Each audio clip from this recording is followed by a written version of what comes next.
I'm Logan Crawford, and right now on Spotlight, we are interviewing the man behind an amazing book, a thrilling new novel called Blind Eye.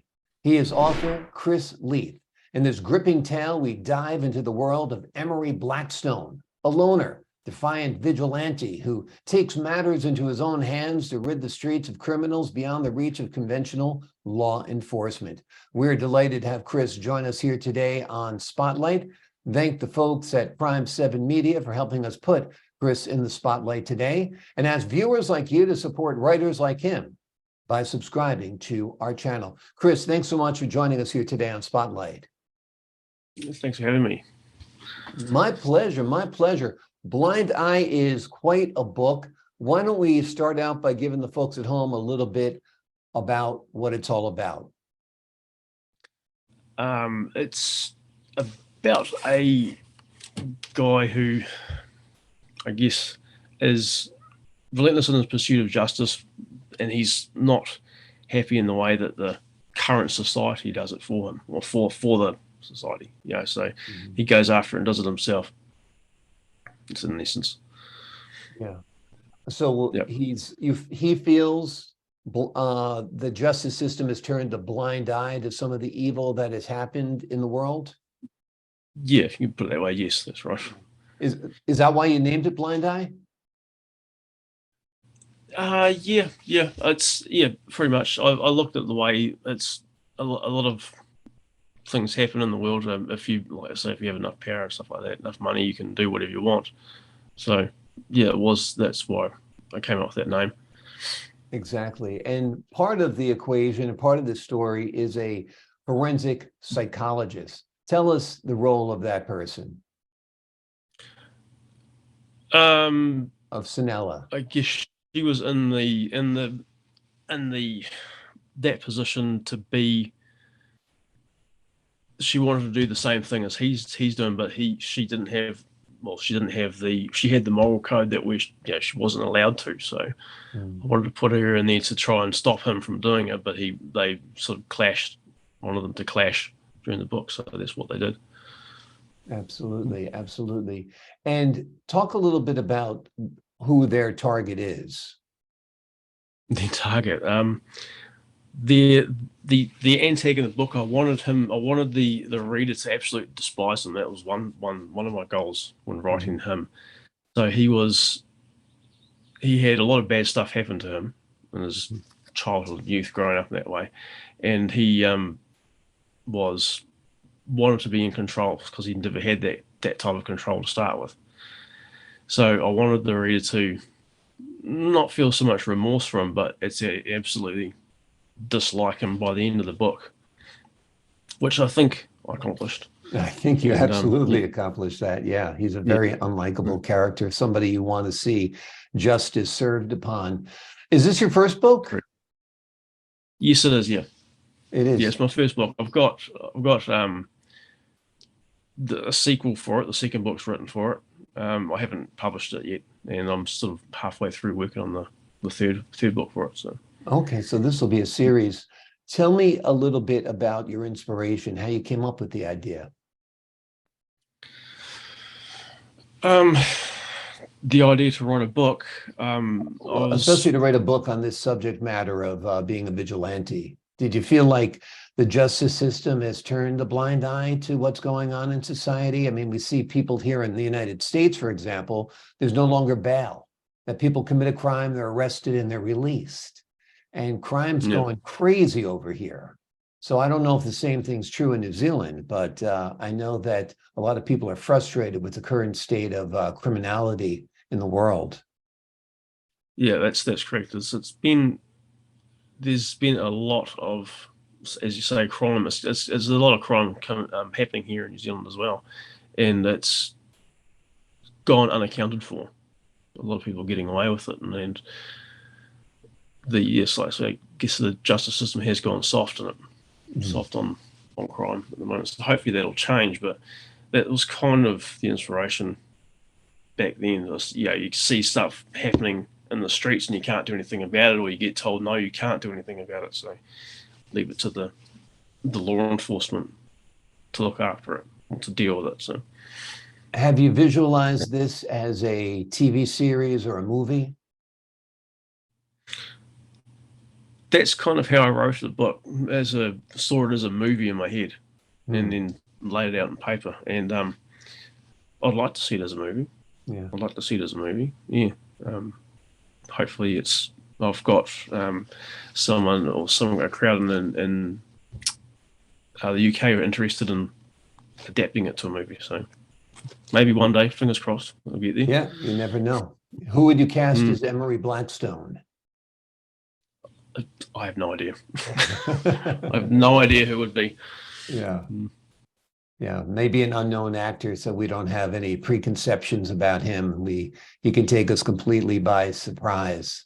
Um, mm, or maybe it'll good be idea. Yeah. somebody. If you could find a young Clint Eastwood type. I mean, Emery reminds me a little bit of Dirty Harry. I mean, he was a loner and a defiant vigilante as well, right? Yeah. Yeah, that's correct. Yes. Yeah, absolutely. So you've written another sequel to this, and then you've got a sequel coming after that.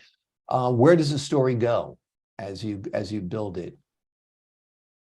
The second book is based in Tauranga, which is a port city on the east coast of our country.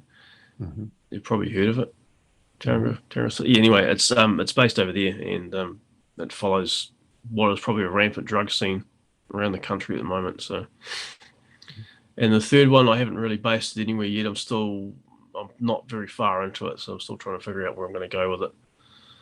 Yeah, I'm getting there slowly. What was the writing process like for you? Did it just flow? Was it hard and pulling the words out? Did you write early in the morning? Tell us a little bit what your life as a writer is like. Um, the first book didn't really.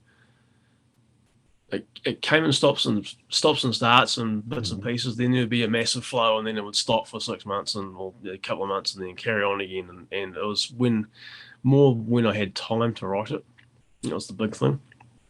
I'd love to sit down and just write it, spend a month writing, but I can't really do that with my current situation. So, Mm. but the second book took a lot longer, Mhm.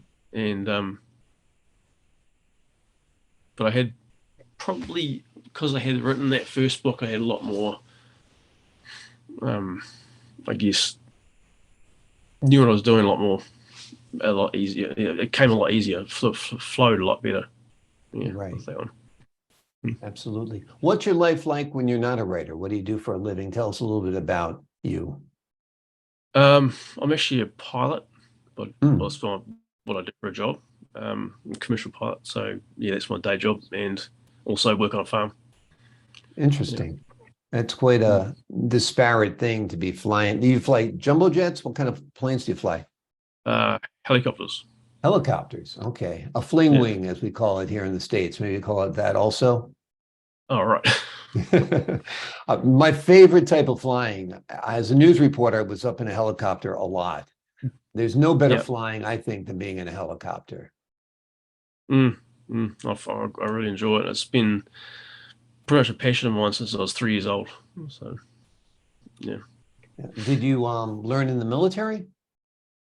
No. I Yeah. did mine privately, basically. Yeah. Yeah, private school tuition. It took me 2 years to get my license, and then went on to flying agricultural stuff now. So Hmm. I'm doing now. I hear it's much more difficult to fly a helicopter than it is to fly a fixed wing. Do you agree? There's a lot more involved with it, yes, Yeah. but it's probably no more difficult. It depends on what you learn, really. I Mm. mean, you can fly both. You're allowed to fly both. So Right. it just depends on which skill set you want to pursue, I guess. Yeah. I don't think I got the coordination to do it with my hands and do it with my feet. I mean, I've seen the guys do it. I don't know if Mm. that's me. I'm afraid I'd bring it down. The pilot I used to fly with all the time used to tell me he was going to show me how he auto rotates. And I was Oh like, yeah, yeah. I don't want to learn that. Well, that's It's one of the interesting. You've got an interesting background there, and you also work on a farm, you said as well, right? yes, that's correct. Yeah. Is that where you live? Do you Yep. live on the farm? Yes. Yep. Nice. Very nice. What about that? Very nice. Do you think you'll work any of that into your future works? Some of your personal background, or it's already in there, do you feel? Yeah, it's a lot of it's. I've put some of that into the second book. There's a lot of that kind of stuff in the second book. So, Yeah. probably the third. Yeah, probably right into the third as well. Yeah. Hmm. Absolutely. Yeah. It must be fun writing a series because you get to go back to the same characters and, give them new life and live that experience again. Because I feel like when you're writing, you're creating this world and it's kind of nice to move into it for a while, don't you think? Yeah, it's nice to get out of reality for a while Yeah. and create your own world and can do what you want basically with it. Yeah. Yeah, Absolutely. that's what I did when I very first started writing. I wrote my first book was a fiction fantasy. I did that, created an entirely new world and filled it with whatever I want. Basically, it was pretty. It was quite a lot of fun. It is fun. It is fun creating these worlds, and we're glad you created this one. It is called Blind Eye. It is written by Kris Leith. It's available anywhere you get books. It's an amazing story, a gripping tale, a thrilling novel. It's a story of Emery Blackstone, who is a loner, a defiant vigilante who takes matters into his own hands. He's a character you won't forget. It's a book you won't want to put down. Kris, thank you so much for joining us here today on Spotlight. Thank you very much for having me. Pleasure is all mine. And to the folks at home, I'm Logan Crawford, thanking you for your time this time. Until next time on Spotlight.